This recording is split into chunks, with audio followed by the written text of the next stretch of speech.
Hello everyone, welcome to all of you from Rajasthan Public School. I am Rajdeep, your math teacher, and today we are going to start new chapter, chapter second, and name of chapter is inverse circular function. Hindi में इसका नाम है प्रतिलोम वृत्तीय फलन. So let's start.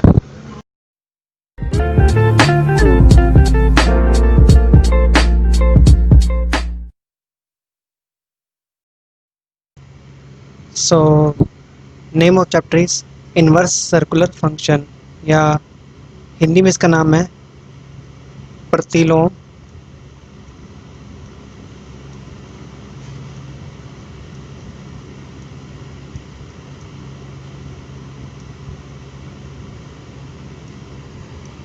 वृत्तीय फलन.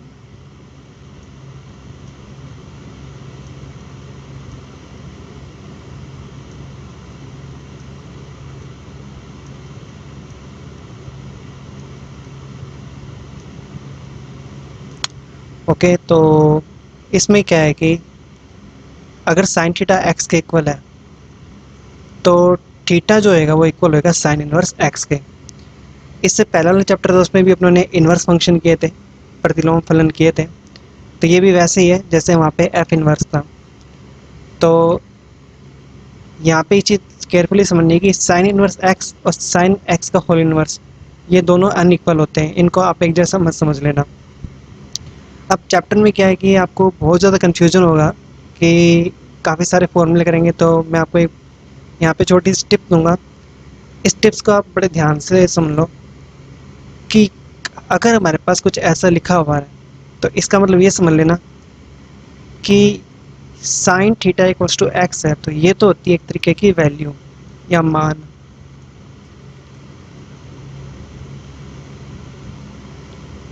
Okay, और ये थीटा जो होता है ये होता है हमारा एंगल.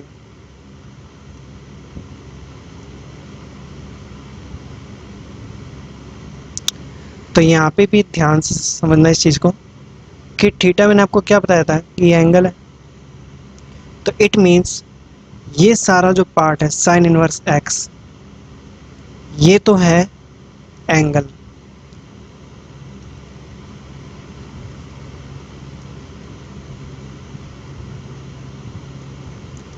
और यहाँ पे जो आप देख रहे हो एक्स,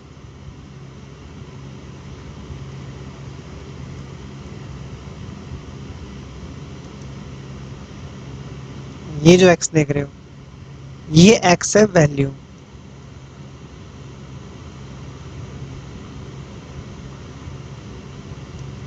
बस अगर आपका इतना सा कॉन्सेप्ट क्लियर हो गया ना तो कोई भी फॉर्मूला आ जाए, कोई भी क्वेश्चन आ जाए, आप उसका कॉन्सेप्ट ये 70% वहीं समझ जाओगे. आपको बस ये ध्यान रखना है कि आपके पास जो भी एक्सप्रेशन हो उसमें क्या तो एंगल है और क्या वैल्यू है. बस इतना आपको, इतना कॉन्सेप्ट आपका क्लियर होना चाहिए. तो यहाँ पे x तो वैल्यू है और साइन इनवर्स x पूरा का पूरा एक एंगल है. इस चीज़ को मैं बार बार रिपीट करूँगा क्वेश्चन में और स्टेप बाय स्टेप आपको ये चीज़ लर्न भी हो जाएगी और ये कॉन्सेप्ट क्लियर भी हो जाएंगे. तो इसमें नेक्स्ट देखते हैं क्या है. Let's see table 2.1. इसमें देखते हैं क्या है.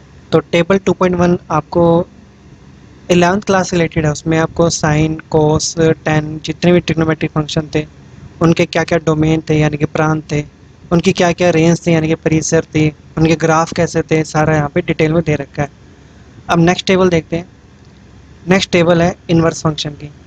तो ये इन्वर्स फंक्शन टेबल में आपको यहाँ पे फंक्शन दे रखे हैं इन्वर्स बहुत सारे. यहाँ डोमेन यानी कि प्रांत दे रखा है, आपको रेंज यानी कि परिसर दे रखा है, और ये उसका ग्राफ दे रखा है. तो ये समझते हैं आया कैसे. तो यहाँ पे बहुत सारे हैं लेकिन मैं यहाँ पे कोई भी दो समझाया तो आपको, ताकि बाकी आपके कॉन्सेप्ट क्लियर हो जाए. तो मैं एक तो आपको साइन का समझाया तो यहाँ पे, और एक आपको टेन का समझाया तो कि इनके डोमेन रेंज कर्व कैसे कैसे बने हैं.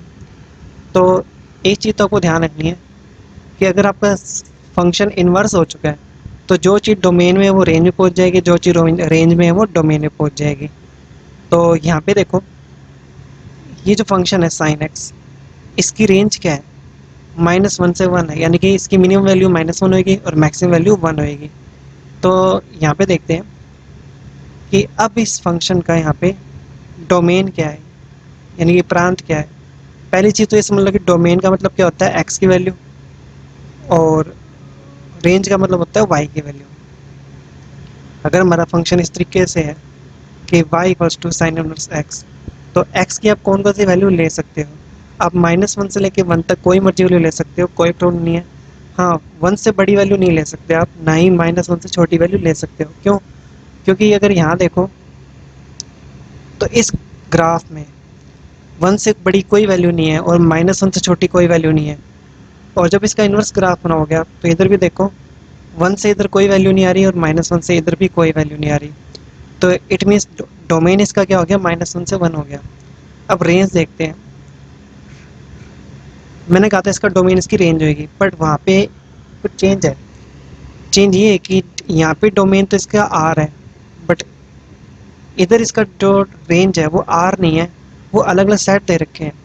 ऐसा क्यों दे रखे हैं? क्योंकि ये -π/2 से π/2 तक है ना, आपको सारी की सारी वैल्यूज मिल जाएंगी। देखो, ये आपका एक्स की वैल्यू है -1 से लेके +1 तक, और ये आपकी वाई की वैल्यू है। और एक चीज़ मैं आपको कई बार बता चुका हूँ कि ये जो वाई है ना, ये इसके इक्वल है, और ये क्या चीज़ है, ये होता है एंगल।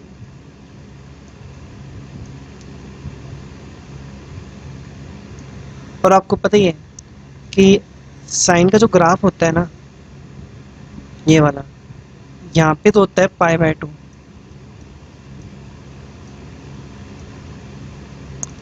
और यहाँ होता है -π/2।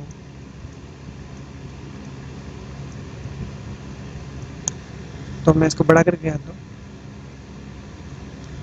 अब -π/2 से लेके +π/2 तक आपको साइन की सारी वैल्यूज मिल रही है। -1 भी मिल रहा है, +1 भी मिल रहा है, 0 भी मिल रहा है, 0.5 भी मिल रहा है, उससे बड़ी वैल्यूज मिल रही है, छोटी वैल्यूज मिल रही है। तो बाकी कर्व की आपको जरूरत नहीं है। आपको जब सारी वैल्यूज मिल ही गई हैं यहाँ पे, तो बाकी की जरूरत नहीं है आपको। इसलिए वहाँ पे जो रेंज है ना उसकी, वो -π/2 से लेके +π/2 तक रखी है उसने। ओके, तो इसको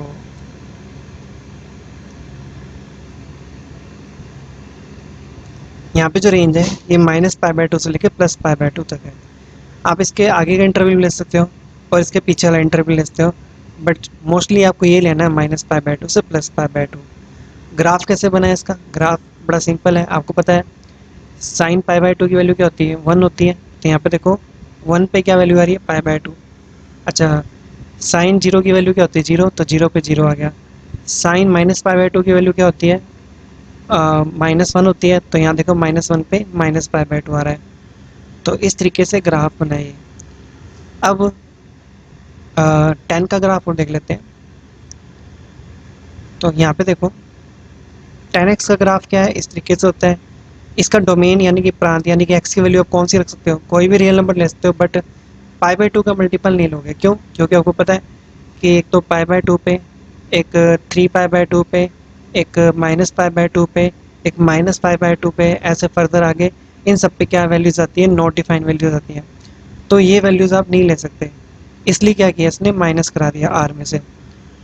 या फिर आप यहाँ देख लो कि -π/2 से लेके +π/2 कोई मर्जी वैल्यू ले सकते हो, बट एग्जैक्ट π/2 और एग्जैक्ट -π/2 नहीं ले सकते, क्योंकि इसमें इनफाइनाइट आता है। इधर ऐसे एग्जैक्ट -3π/2 नहीं ले सकते आप, एग्जैक्ट +3π/2 नहीं ले सकते आप, क्योंकि उस पर इनफाइनाइट वैल्यू आती है। और इसका जो रेंज है वो आर है। अब ये देखो इनवर्स में क्या हो जाएगा, ये बन जाएगा डोमेन,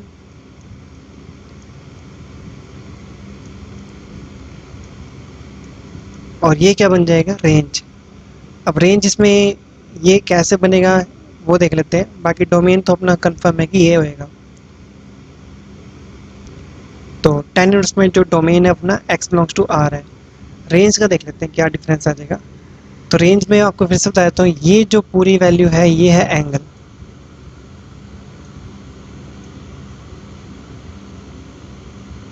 अब आपको ऊपर ये देखना है कि जो 10 का जो ग्राफ था, इसमें कहाँ से लेके कहाँ तक आपको सारी वैल्यूज मिल रही हैं। तो इसमें -π/2 से लेके +π/2 तक, यानी कि यहाँ से लेके यहाँ तक आपको 10 की सारी वैल्यूज़ मिल जाएंगी। -∞ भी मिल जाएगा, +∞ भी मिल जाएगा, 1 भी मिल जाएगा, 1 से बड़ी वैल्यूज़ भी मिल जाएगी, -1 भी मिल जाएगा, -1 से छोटी वैल्यूज़ भी मिल जाएंगी। ओवरऑल आपको सारी वैल्यूज़ मिल रही है, तो आपको इसकी ज़रूरत नहीं है पीछे वाले ग्राफ की और आगे वाले ग्राफ की। तो इसलिए इसका जो रेंज है, इसका जो डोमेन है वो -π/2 से +π/2 है। सॉरी, उल्टा बोल गया। इसका जो रेंज है वो -π/2 से +π/2 है। तो यहाँ पे देखो, इसकी जो रेंज आ रही है वो क्या आ रही है, -π/2 से +π/2। इसी तरीके से आप अगला सेट ले सकते हो, बट इतने में आपका सारे आंसर मिल जाएंगे, -∞ से लेके +∞ तक। अब ग्राफ देख लेते हैं इसका कैसे बना है। 10 0 पे 0 होता है, 10 90 पे क्या होता है, इन्फाइनाइट होता है। तो यहाँ पे बोलेंगे कि इन्फाइनाइट पे क्या वैल्यू हो रही है, 90। -∞ पे क्या वैल्यू हो रही है, 90। आपको बताइए 10π/4 कितना होता है, 1 होता है। तो 1 पे क्या आंसर आएगा, π/4, यानी कि ये पॉइंट π/4 है, यानी कि 45 डिग्री है। आपको ये भी पता है कि -π/4 पे क्या वैल्यू आती है, -1 आती है। तो यहाँ देखो, -1 पे क्या आंसर आ रहा है, -π/4। ये पॉइंट आपका -π/4 है, यानी कि यहाँ पे -1 पे क्या आंसर आ रहा है, -π/4। तो इस तरीके से ग्राफ है, आप अपने आप स्टडी कर लेना बाकी ग्राफ। कोई भी प्रॉब्लम आए तो आप मुझसे कांटेक्ट कर लेना। अब आगे देखते हैं इसमें क्या है। इसमें है एक तो कुछ जनरल वैल्यूज़ हैं, तो ये तो बहुत ईजी है।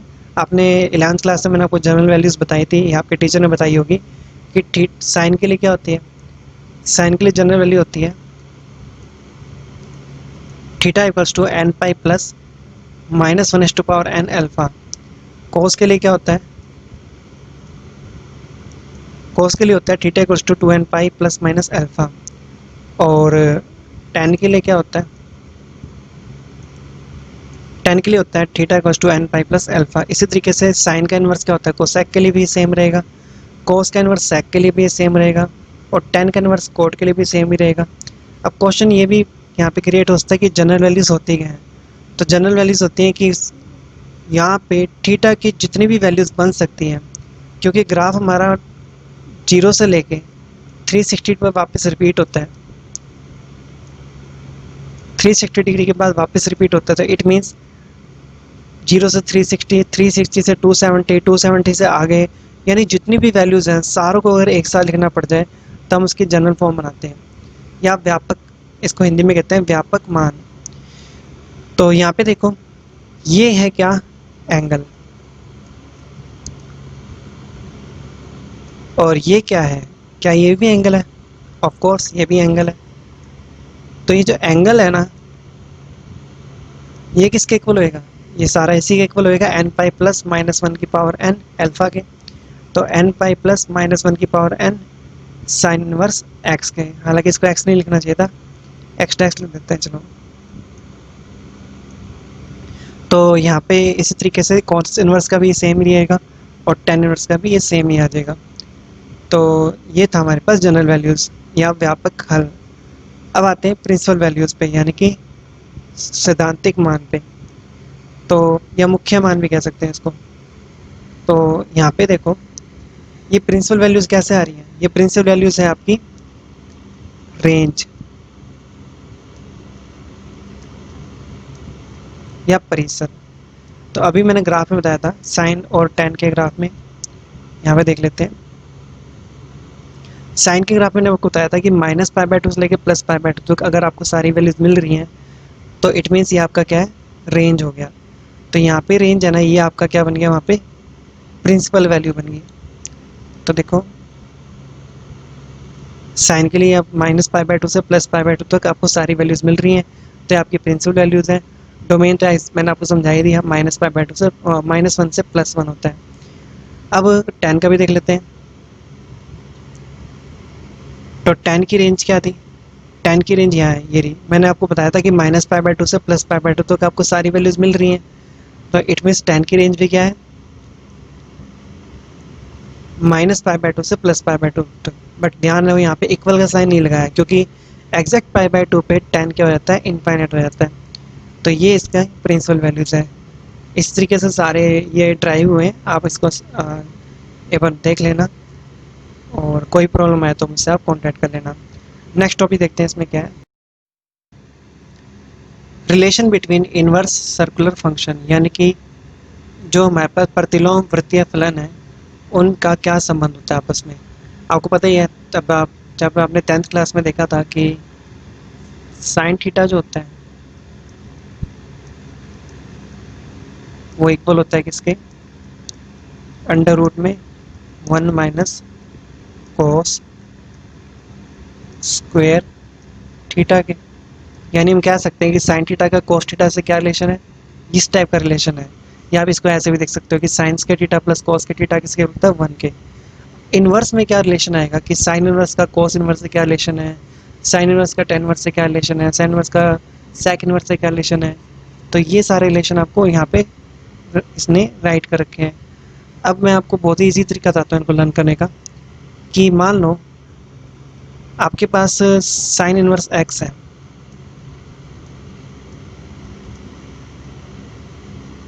ओके, और इसकी वैल्यूज आपको चाहिए, या मैं कहता हूँ कि इसको मुझे चेंज करना है किसमें, सेक इनवर्स में।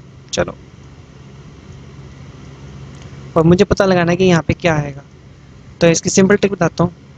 आपको पहले तो ये समझना पड़ेगा कि एक्स क्या है। ये मैं बार बार समझा चुका हूँ, एक्स यहाँ पे एंगल नहीं है, एक्स यहाँ पे वैल्यू है।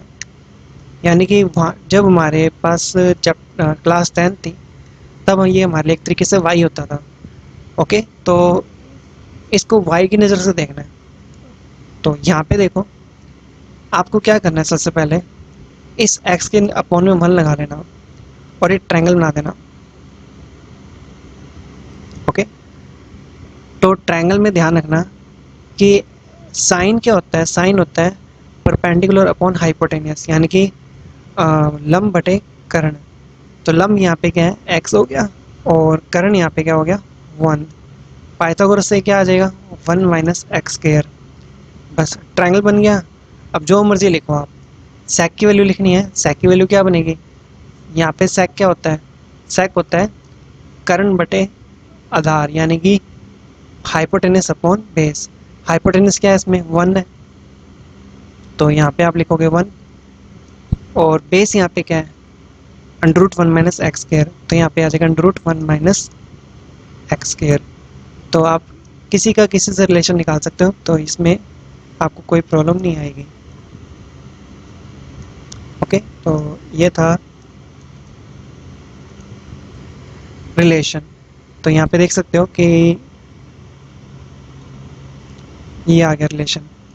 ओके, अगर सेक साइन इनवर्स एक्स इक्वल है तो सेक इनवर्स किसका इक्वल होएगा, सेक इनवर्स के साथ क्या आएगा, 1 upon under root 1 minus x square. तो आप बस एग्जाम में से ट्रायंगल बना देना और अपने आप इसको सॉल्व कर लेना, क्योंकि वो किसी से भी किसी के रूप फॉर्म में चेंज करने के लिए बोल सकता है आपको, या पूछ सकता है।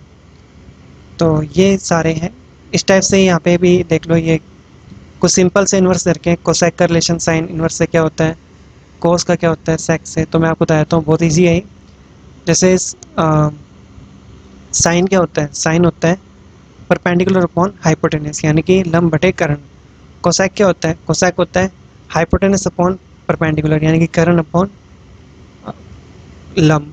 तो आपको पता ही है इसका क्या हो रहा है, यहाँ पे उल्टा हो रहा है, क्योंकि एक दूसरे के क्या होते हैं, इन्वर्स फंक्शन होता है। एक तरीके से इन्वर्स तो नहीं कह सकते यहाँ पे, इन्वर्स तब होते हैं जब इन्वर्स नहीं होता, यहाँ पे इन्वर्स का साइन नहीं होता।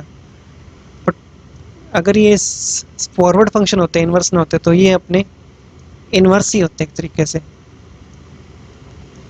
तो 10th क्लास के अकॉर्डिंग साइन का इन्वर्स कोसैक होता है, कोस का इन्वर्स सेक होता है। तो यहाँ पे इनके क्या हो रहे हैं, रेसिप्रोकल्स हो रहे हैं। क्यों हो रहे हैं, क्योंकि y की वैल्यूज़ हैं x, और ये पूरा एंगल है, ठीक है ना। तो इस तरीके से इसको देखना है। इसके बाद ये 6 आइडेंटिटीज़ और हैं, और ये 6 आइडेंटिटी बहुत इंपॉर्टेंट है, इस पर बहुत ज़्यादा क्वेश्चन आते हैं। इसमें क्या है कि अगर साइन इन्वर्स का जो अंदर जो ब्रैकेट में वैल्यूज़ है, इसको एंगल मत बोल देना, ये वैल्यूज़ है। इसके साथ अगर नेगेटिव आ जाता है तो इसका नेगेटिव ईजिली बाहर आ जाता है, टेन इनवर्स का नेगेटिव ईजिली बाहर आ जाता है, कोसेक इनवर्स का नेगेटिव ईजिली बाहर आ जाएगा। बट कोस सेक और कोट का नेगेटिव तो बाहर आ जाएगा, बट साथ में पाई और लग जाएगा। ऐसा क्यों होता है? ऐसा इसलिए होता है क्योंकि ये क्वाड्रेंट का गेम है एक तरीके से। अगर मैं यहाँ पे समझाऊँ आपको, जैसे कि इसी को समझ लेते हैं, चलो कॉस इनवर्स को। कॉस इनवर्स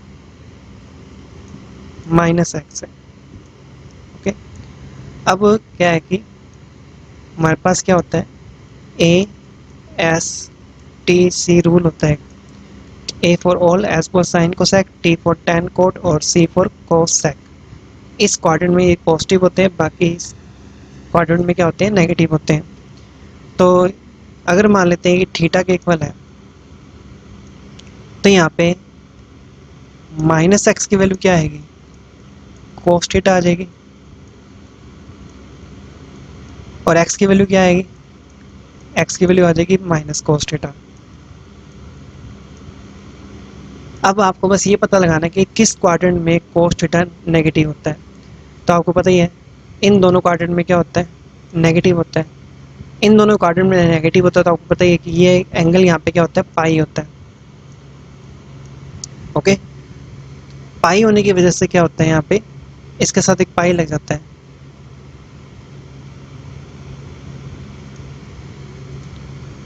या फिर आप इसको ऐसे समझ सकते हो कि x इक्वल्स टू ये बन जाएगा कोस पाई माइनस थीटा। अब यहाँ पे देखो कि x था किसके इक्वल, x इक्वल था minus cos inverse cos theta के। तो यहाँ से अगर देखें इसको, तो आप इसको क्या लिख सकते हो, x की जगह, x की जगह आप लिख सकते हो माइनस कोस थीटा।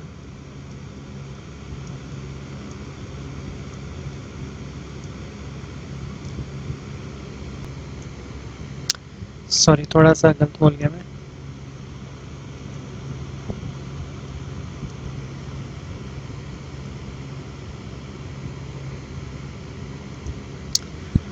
अगर अपने यहाँ पे दोनों तरफ कोस इनवर्स अप्लाई कर दें, cos inverse x equals to, तो कोस से कोस इनवर्स कैंसिल हो जाएगा, ये ओनली क्या बचेगा, पाई माइनस थीटा। और थीटा किसके इक्वल था, थीटा इक्वल था कोस इनवर्स माइनस एक्स के। तो यहाँ पे अगर कोस इनवर्स माइनस एक्स की वैल्यू निकालनी है, तो वो किसके इक्वल आ जाएगी, वो आ जाएगी इसके equal, pi minus cos inverse x के। बेसिकली होगा क्या कि ये इधर आ जाएगा और ये इधर आ जाएगा। ओके, तो कोस इनवर्स माइनस एक्स की वैल्यू आ जाएगी pi minus cos inverse x. इसी तरीके से बाकी प्रूफ कर सकते हो आप। और इन सब के साथ पाई नहीं आएगा क्योंकि इनके साइन ना इधर चेंज होते हैं सबके, या इधर चेंज होते हैं। कोस, सेक और कोड, इनके साइन इधर चेंज होते हैं, इसलिए यहाँ पे पाई आता है। ओके, तो आप इसको नोट कर लो। नेक्स्ट टॉपिक देखते हैं क्या है। इसके बाद यहाँ पे बहुत सारी आइडेंटिटीज़ हैं, बहुत ही सारी आइडेंटिटीज़ हैं। इतनी आइडेंटिटी है कि इनको देख के आप थोड़ा सा टेंशन में आ जाओगे। बट मैं आपको बहुत ही सिंपल ट्रिक बताता हूँ, ये आपको सारी आइडेंटिटीज़ तुरंत ही याद हो जाएंगे कैसे था ये। बस आपको ट्रिक ये है कि आपको 11th क्लास की सारी आइडेंटिटी याद होनी चाहिए। जैसे मैं आपको कुछ समझाता हूँ, आप फटाफट अपने तरीके से आइडेंटिटी बना सकते हो एग्जाम में। तो पहले ये देखते हैं ये आइडेंटिटी बनी कैसे। आपको क्या करना है, बस आपको मैं चैप्टर के स्टार्टिंग में जो मैंने कॉन्सेप्ट बताया था ना, वही ध्यान रखना है बस। ये पूरा का पूरा क्या है, एंगल है। और ये पूरा का पूरा क्या है, ये भी एंगल है। ओके, तो ये मान लो थीटा है और ये मान लो अल्फा है। ओके, तो मैं आप लिख देता हूँ थीटा प्लस अल्फा। बस अब आपको ये ध्यान रखना है कि 11th क्लास में ऐसी कौन सी आइडेंटिटी थी जिसमें दो एंगल प्लस में थे और कुछ साइन वगैरह विजिबल थे। तो आपको ध्यान करना पड़ेगा, एक साइन ए प्लस बी वाली आइडेंटिटी थी। तो वहाँ पे ए प्लस बी बोल दिया, यहाँ पे मैंने थीटा प्लस अल्फा लिख दिया। ये किसके इक्वल होता है, sine theta cos alpha plus cos theta sine alpha की। अब मैंने क्या माना है, मैंने इसको थीटा माना है और इसको क्या माना है, अल्फा माना है। आप ए और बी भी मान सकते हो, कोई फर्क नहीं पड़ता है इस चीज़ से। अब आपको क्या करना है, थीटा और अल्फा की वैल्यू वापस रखनी है। तो यहाँ पे देखो स्टार्टिंग से लाइन क्या बनेगी, साइन थीटा की वैल्यू क्या है, थीटा की वैल्यू है यहाँ पे साइन इनवर्स एक्स,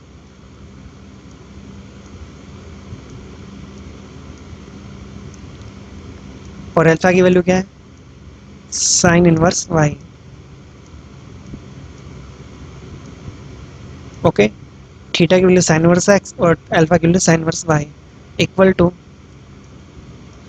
अब थीटा की वैल्यू जब साइन इनवर्स एक्स रखोगे तो एक्स, तो साइन इनवर्स से साइन कैंसिल हो जाएगा, ओनली यहाँ पे क्या बचेगा, एक्स। यहाँ पे आ जाएगा cos into sine inverse Y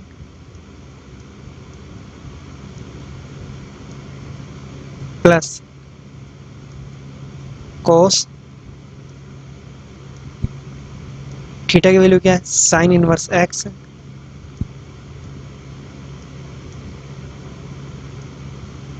alpha क्या है, साइन इनवर्स वाई है, साइन इनवर्स वाई में साइन इनवर्स से साइन कैंसिल हो जाएगा, ओनली क्या बचेगा, वाई बच जाएगा।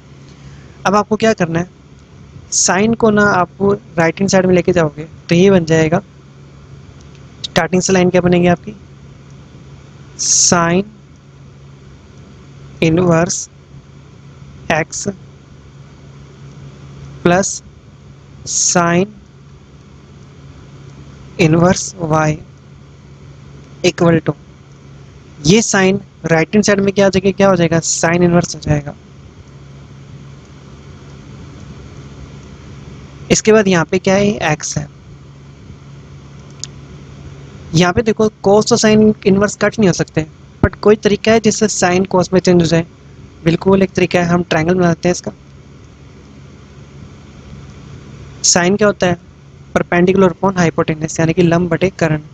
तो ये वाई हो जाएगा और ये वन हो जाएगा, तो ये क्या आ जाएगा, under root one minus y square. तो कोस की फॉर्म में कैसे लिखेंगे इसको, कोस इनवर्स, कोस क्या होता है, बेस अपॉन हाइपोटेनस यानी कि आधार बटे कर्ण। तो कोस की फॉर्म में आप लिखोगे इसको under root one minus y square over one, यानी कि ये बन जाएगा कोस, कोस तो कोस ही रहेगा, यहाँ पर आ जाएगा कोस इनवर्स कर्ण, यानी कि सॉरी आधार, यानी कि base, under root one minus y square divided by hypotenuse, वो लिखने की जरूरत नहीं क्योंकि वन ही है।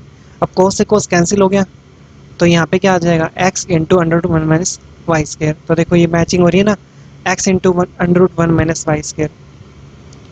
फिर प्लस माइनस, अगर यहाँ प्लस है तो प्लस आएगा, माइनस है तो माइनस आएगा।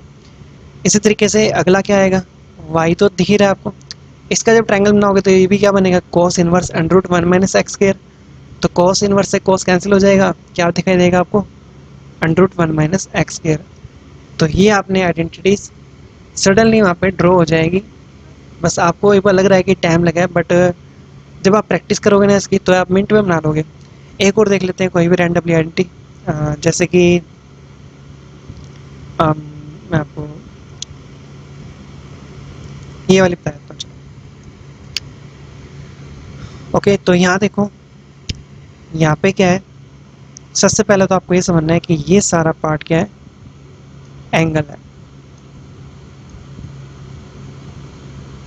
ओके, अब आपको क्या करना है, एंगल के साथ थ्री दिख रहे हैं यहाँ पे, एंगल मान लेते हैं थीटा है, चलो ठीक है ना, तो थ्री थीटा। आपको 11th क्लास की हुई ऐसी आइडेंटिटी रिकॉल करनी है जिसमें थ्री एंगल का ट्रिपल था और कुछ 10 विजिबल थे। तो एक ही आइडेंटिटी वहाँ पे क्या, कि 10 थ्री थीटा इक्वल होता था 3 10 theta minus 10 cube theta over 1 minus 3 ten square theta के। बस अगर ये आइडेंटिटी आपको याद है 11th क्लास की तो ये मिनट में हो जाएंगे। अब आपको करना क्या है, मैंने आपको बताया कि ये पूरा किसके इक्वल माना है, थीटा के, तो थीटा की वैल्यू वापस रिटर्न कर दो इसमें, और इस 10 को ना राइट हैंड साइड में ले जाना आप। तो ये फाइनली क्या दिखाई देगा आपको, 3 10 inverse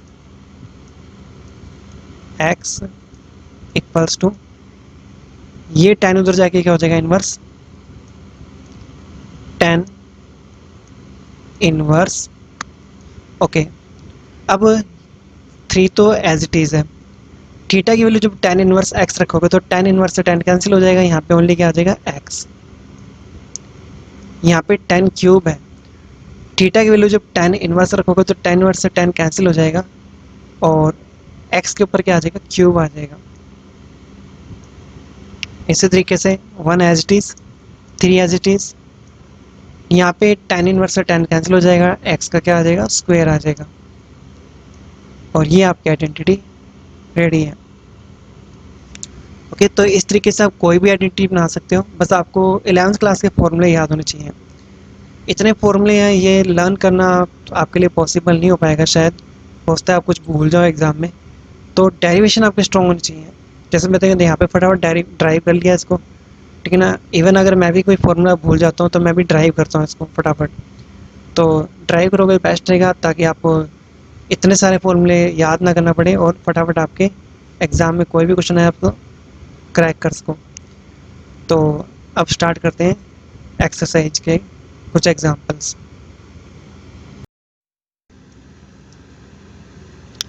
so let's see first example, find the principal value of this this and this. तो देखो ये इसने काफ़ी लंबा चौड़ा कुछ कर रखा है क्वेश्चन, आपको शायद नहीं समझ आए, बट मैं आपको बहुत ही सिंपल तरीका बताता हूँ इसको सोल्व करने का। मैंने आपको इंपॉर्टेंट आइडेंटिटी बताई थी यहाँ पे इस टाइप से, कि किस किस के माइनस डायरेक्ट बाहर आते हैं, किस किस के माइनस आपको पाई के साथ बाहर निकलते हैं, बस ये चीज़ ध्यान रखनी है आपको।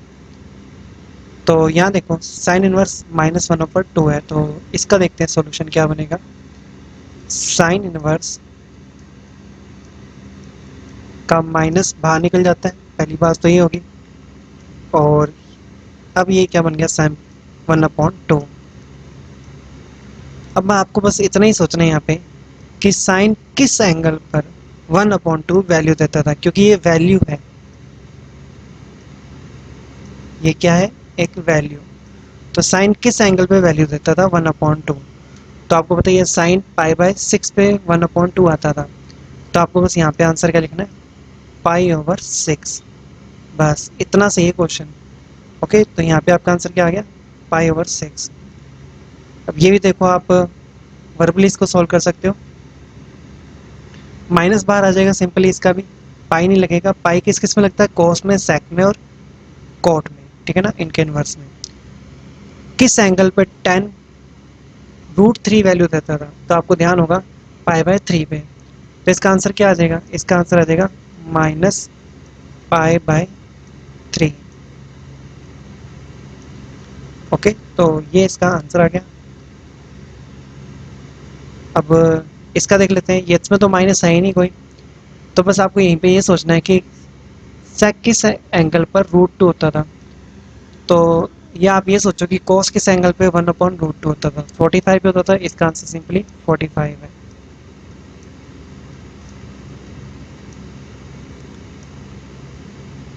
ओके, तो ये हमारे क्वेश्चन एग्जांपल फर्स्ट था। सेकंड देखते हैं। ऑलराइट, एग्जांपल 2, आपको प्रूफ करना है कि 4 tan inverse 1/5 minus tan inverse 1/70 plus tan inverse 1/99 equals to π/4 है। तो ये राइट हैंड साइड होगी, लेफ्ट हैंड साइड होगी, तो इसको प्रूफ करने के लिए अपने कॉम्प्लिकेटेड साइड लेंगे कोई, और यहाँ पे कॉम्प्लिकेटेड साइड कौन सी है, लेफ्ट हैंड साइड ही है। सबसे पहले लेफ्ट हैंड साइड पिक करनी है और आपको इसको एज इट इज लिखना है। इसके बाद यहाँ पे क्या करना है आपको, कि यहाँ पे ध्यान से देखो, इस tan इनवर्स के साथ 4 इंटू में, बट इन दोनों के साथ कोई 4 इंटू में नहीं है, यानी ये दोनों सेम कैटेगरी के हैं। ओके, तो इन दोनों में एक साथ कोई फॉर्मूला लगेगा या आइडेंटिटी लगेगी, और इसमें अलग से कोई आइडेंटिटी लग जाएगी।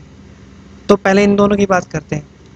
मैंने आपको क्या कहा था, सबसे पहले आपको माइंड में ये सोचना है, चैप्टर स्टार्टिंग में मैंने आपको बता दिया था कि कहाँ पर एंगल है, कहाँ पे वैल्यूज़ है। ये वैल्यू है, बट ये पूरा का पूरा तो एंगल है। तो ये मान लो कि ये कोई एंगल ए है, और ये मान लो कि ये एंगल बी है, और दोनों का क्या हो रहा है, एक्चुअली जब माइनस कॉमन लोगे तो दोनों के बीच में माइनस आएगा।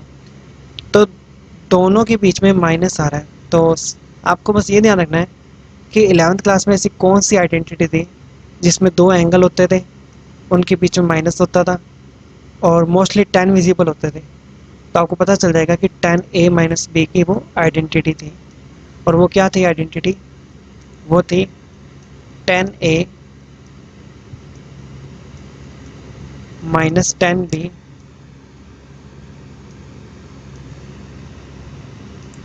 Over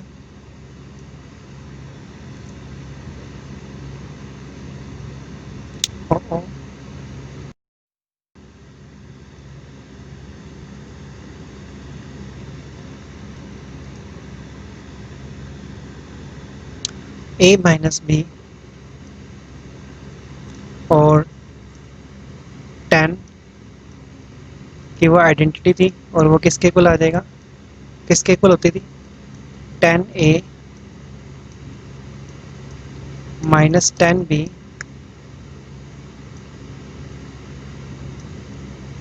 over one minus sorry one plus tan A tan B. बस ये आइडेंटिटी जैसे आप रिकॉल करोगे तो आपका यहाँ पे फटाफट ये अप्लाई भी कर सकते हो। कैसे करोगे, टेन को तो लेके जाना पड़ेगा राइट हैंड साइड में, तो ये तो आ गया राइट हैंड साइड में टेन इनवर्स। अच्छा, ए के प्लेस में आप क्या रखोगे, ए के प्लेस में आप रखोगे टेन इनवर्स वन ओवर 70, और ये टेन इनवर्स से क्या हो जाएगा, ये वाला टेन कैंसिल हो जाएगा, तो ओनली क्या आ जाएगा, वन ओवर 70। तो यहाँ पे आ जाएगा वन ओवर 70। इन सिमिलर यहाँ पे क्या आएगा, वन ओवर 99। प्लस की जगह प्लस आ जाएगा, वन की जगह वन आ जाएगा, टेन से टेन इनवर्स कैंसिल हो जाएगा, इसकी जगह वन ओवर 70, टेन से टेन इनवर्स कैंसिल हो जाएगा, इसकी जगह वन ओवर 99। तो ये हमारे पास आइडेंटिटी लग गई। अब इधर देखते हैं इधर क्या हुआ। इधर क्या करोगे, फोर के फैक्टर करोगे और टू इंटू टू में इसको स्प्लिट कर दोगे। यहाँ पे अब आपको ध्यान रखना है कि ये एक एंगल है, मान लेते हैं दोबारा से इसको ए मान लेते हैं, ठीक है। तो यहाँ पे दोबारा लिख देता हूँ कि ए और उसके साथ क्या है, टू है। अब आपको 11th क्लास की ऐसी आइडेंटिटी रिकॉल करनी जिसमें टू ए था, यानी एंगल का डबल था, और मोस्टली टेन विजिबल थे। तो वो कौन सी थी, टेन टू ए की आइडेंटिटी। टेन टू ए किसके इक्वल होता था, two tan A over one minus tan square A के। अब आपको वापस से क्या करना है, इस टेन को तो लेके जाओगे राइट हैंड साइड में, टू ए के प्लेस में आपको रखना है, क्या रखना है, ten inverse one over five. Ten inverse से टेन कैंसिल हो जाएगा, तो यहाँ पे क्या आ जाएगा, इधर हो जाएगा, यहाँ नहीं होएगा cancel. Two tan inverse one over five, okay. तो यहाँ पे two tan inverse one over five same आ जाएगा, ये टेन तो उधर चला गया, और मैं यहाँ पे बताता हूँ साथ साथ आपको कि टेन तो चला गया उस तरफ, ओके, और ये टू यहाँ से आया। अब इधर देखते हैं, ये टू ये रहा, इसके बाद टेन ए, ए के प्लेस में जैसे ही आप tan inverse one over five रखोगे तो टेन इनवर्स से टेन कैंसिल हो जाएगा, और इधर क्या आ जाएगा फाइनली, वन ओवर फाइव। तो टू से इन टू के बन जाएगा टू अपॉइंट फाइव। वन एच डीज है, यहाँ पे देखो माइनस भी एच डीज है, टेन से टेन इनवर्स कैंसिल हो जाएगा। अब यहाँ पे जो बचेगा वन ओवर फाइव बचेगा, उसके पास स्केयर आ जाएगा, तो ये बन जाएगा वन ओवर 25। अब वापस से क्या होगा, इसको जब सिंप्लीफाई करोगे तो 5.12 आ जाएगा। ये आइडेंटिटी फिर से रेडी बन गई, रेडी हो चुकी है अप्लाई करने के लिए। यहीं से जब अपनों ने बनाया था इसको दोबारा अप्लाई करना है, तो 10 तो आ ही जाएगा इंटू 2, साथ में value divided by 1 minus value का स्केयर। अच्छा, ये पार्ट सोल्व करोगे तो अपने पास 29/6931 आ जाएगा। अब फिर से क्या बन रही है, ये वाली आइडेंटिटी बन रही है जो ऊपर लगाई थी आप लोगों ने। ओके, ये आइडेंटिटी जैसे ही अप्लाई करोगे तो इसका सिंगल tan इनवर्स आ जाएगा। इधर value minus value divided by 1 plus value into value. देखो यहाँ पे भी वही चीज़ थी, value minus value divided by 1 plus value into value. तो ये हमारे पास इस तरीके से ब्रैकेट बन गई। इसको जब सिंप्लीफाई करोगे तो ये सारा कैंसिल होकर 1 के इक्वल आ जाएगा। अब आपको यहाँ पे ये सोचना है कि 10 किस एंगल पे 1 होता है, तो होता है π/4 पे, और ये राइट हैंड साइड के इक्वल आ गया। ओके, तो नेक्स्ट एग्जांपल देखते हैं। एग्जांपल 3, आपको ये पूरा एक्सप्रेशन प्रूव करना है। इसमें आपको कुछ इंपॉर्टेंट चीज़ बताता हूँ क्या क्या। एक तो कॉस इनवर्स है, और एक यहाँ पे 2 है, और एक इतना बड़ा एक्सप्रेशन है। ये इतना बड़ा जो एक्सप्रेशन है, इतना जो लार्ज जो एक्सप्रेशन है यहाँ पे, ये मैं आपको कई बार बता चुका हूँ, हज़ारों बार बता चुका हूँ कि ये एंगल है बस एक। ओके, ये क्या है, एंगल। तो आपको कुछ ऐसा करना है इस क्वेश्चन में कि ये सपोज करो कि कोस अगर इधर होता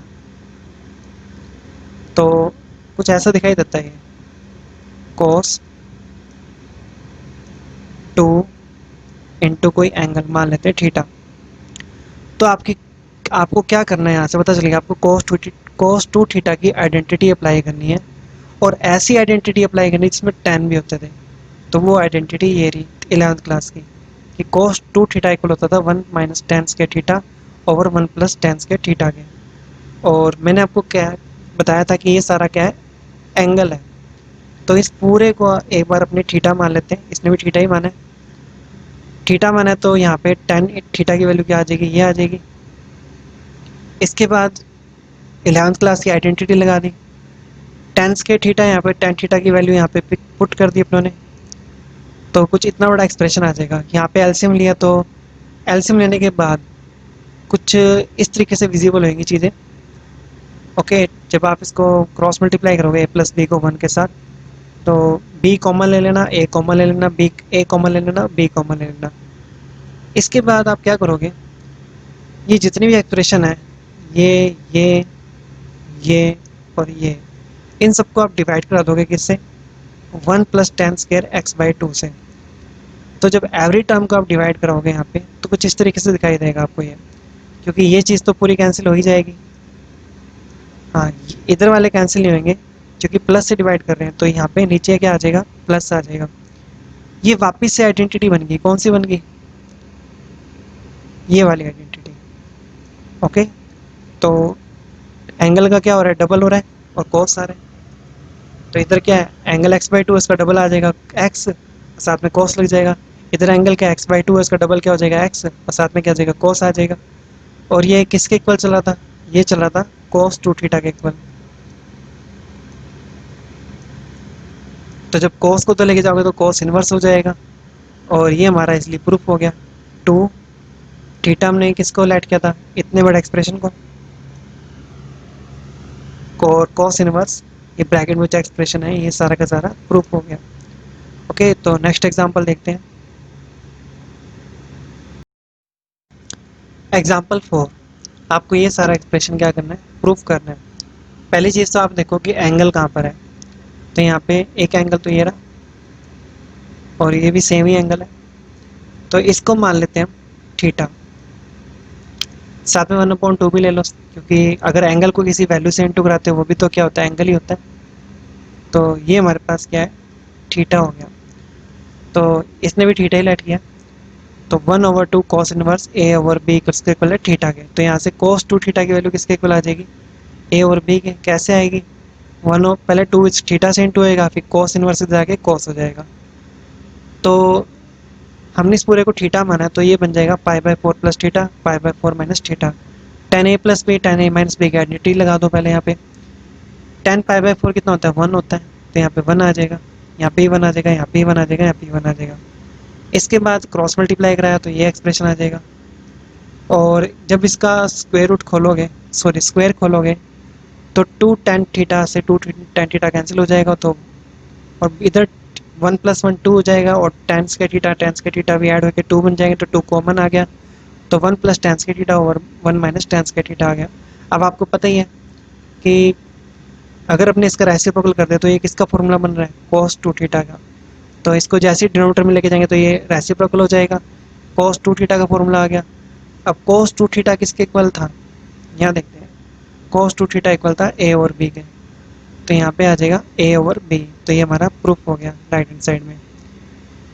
अब आप यहाँ पे कह रहे हो कि सर क्वेश्चन सेम पैटर्न से नहीं चल रहे।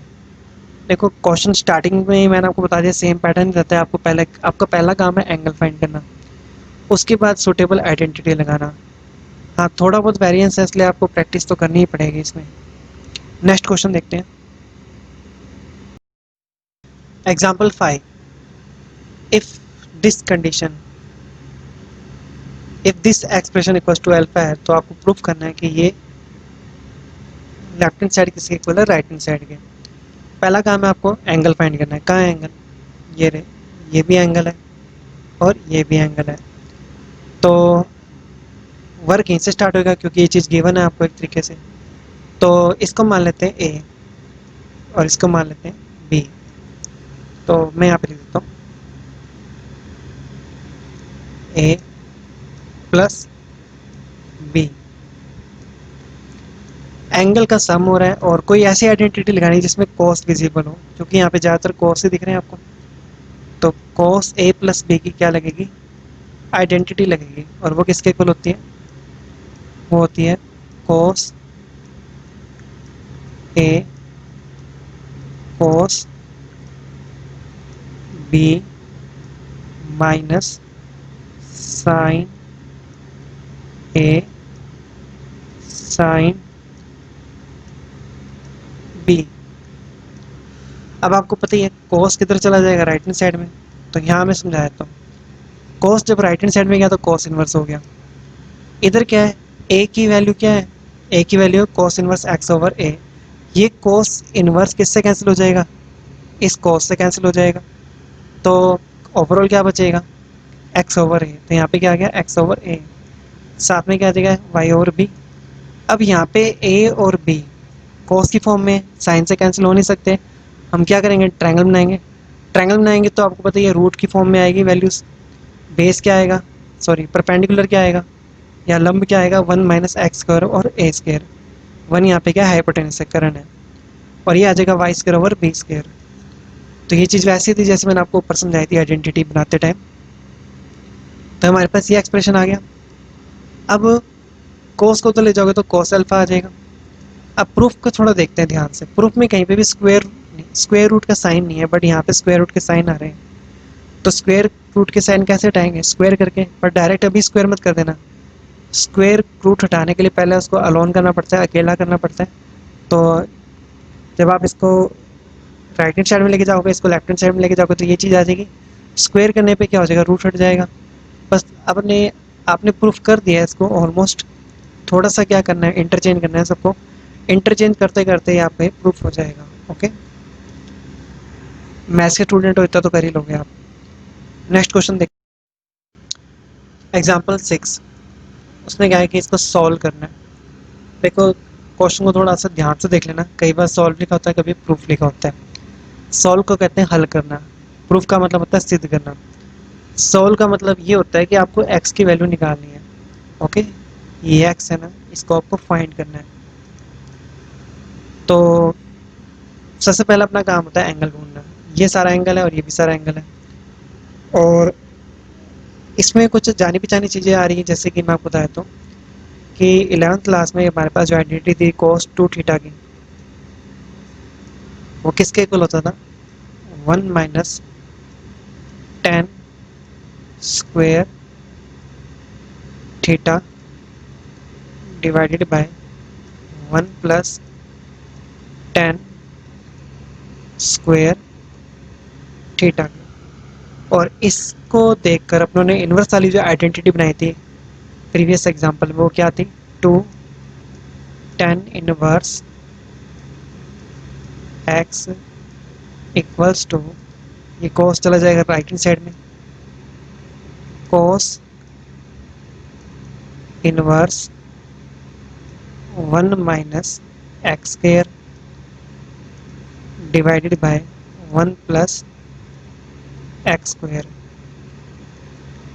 बस अब आपको क्या करना है इस क्वेश्चन में, इतना कुछ करने की जरूरत नहीं है आपको, ये छोड़ दो इतना इतना, सीधे यहाँ आ जाओ, ठीक है ना। इसको देखो ध्यान से, तो इसके अकॉर्डिंग इसका क्या सॉल्यूशन आएगा, इसका सॉल्यूशन आ जाएगा टू टेन इनवर्स ए। इसका क्या आ जाएगा, plus two tan inverse B. तो यहाँ पे ये टू टू टू तो सारे कैंसिल हो जाएंगे। अब आप आ गए यहाँ पर, यहाँ पे वापस से आइडेंटिटी लगानी है आपको tan verse A plus tan verse B की, जैसे टेन ए प्लस बी की थी, तो tan verse A plus B over one minus A B. Tan inverse से टेन इनवर्स आप कंपेयर करोगे तो ये चीज़ इसके इक्वल आ जाएगी। ओके, तो एक्स किसके इक्वल आ गया, A plus B over one minus A B के। तो ये हमने एक्स की वैल्यू निकाल ली। ओके, तो सिंपल सा क्वेश्चन था, बस ये आइडेंटिटी आपको याद होनी चाहिए, नहीं याद है तो आप बना लेना। Next question, example 7, cos bracket में टेन इनवर्स है, फिर ब्रैकेट में साइन है, फिर ब्रैकेट में कोट इनवर्स है, ये सारा आपको प्रूव करना है इसके। तो देखते हैं कैसे किया इसने, काफ़ी लंबा चौड़ा कर रखा है, ठीक है ना, बट कोई नहीं, मैं शॉर्ट में करा देता हूँ इसको, बहुत ही ईजी क्वेश्चन है। अगर यहाँ पे साइन होता तो साइन से साइन कैंसिल हो जाते हैं क्योंकि इन्वर्स होता है। तो आप पहला काम क्या करो कि कोट को किसी तरीके से साइन में चेंज करो। कैसे करोगे, आप फटाफट ट्रायंगल बना लो। कोट क्या होता है, कोट होता है बेस अपॉन परपेंडिकुलर, यानी कि आधार बटे लंब। तो ये एक्स हो गया, सॉरी ये एक्स हो गया, ये वन हो गया। तो पाइथागोरस से ये क्या आ जाएगा, under root one plus x square. तो इट मीन्स क्या हो गया ये, इट मीन्स ये हो गया कि कोट को जब साइन की फॉर्म में लिखेंगे तो साइन होता है परपेंडिकुलर अपॉन हाइपोटेनियस, यानी कि लंब बटे कर्ण। तो इसकी जगह क्या आ जाएगा, इसकी जगह आ जाएगा sine inverse one over under root x square plus one. Sine से साइन कैंसिल हो गया, अब ये चीज़ आ गई। अब मैं चाहता हूँ टेन से कोस कैंसिल हो जाए, वापस ट्रायंगल बनाओ, टेन को बदलेंगे कोस में। टेन होता है परपेंडिकुलर अपॉन बेस, ये परपेंडिकुलर हो गया, ये बेस हो गया।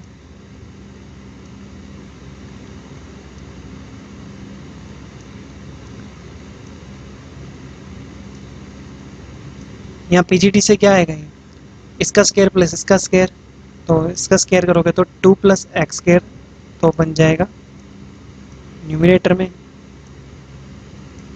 और ये वन प्लस एक्स स्क्वायर बन जाएगा डिनोमिनेटर में,